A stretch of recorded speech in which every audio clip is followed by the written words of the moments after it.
I guess, I mean, the most important thing about Beautiful Losers or whatever anybody wants to call it, street art or alleged gallery or any of this, is that it's all happened by accident.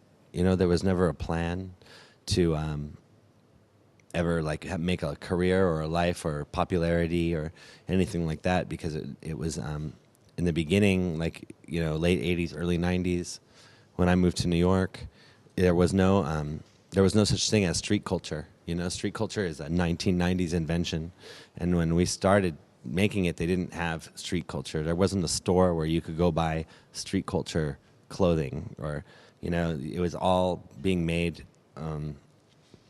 like just for the sake of making it. You know what I mean? And actually much more criminal and much more tied to like the underground. You know, which now I don't consider street art underground at all. It's completely the mainstream. You know what I mean? It's as mainstream as soccer. You know what I mean? It's like, you know, it's like the same shit.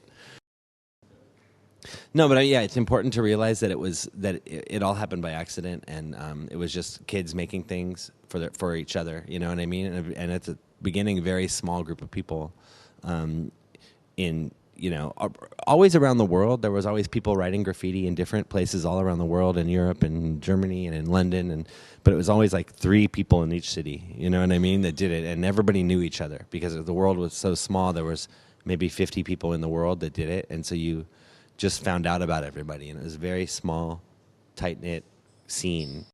Like in 1992, I opened an art gallery in New York in a very small space in a very dangerous area. Like it was like the drug area of downtown New York, and the rent was really, really cheap. And opened a gallery, and it was just like a skateboard hangout, you know, skateboarding and graffiti and only kids.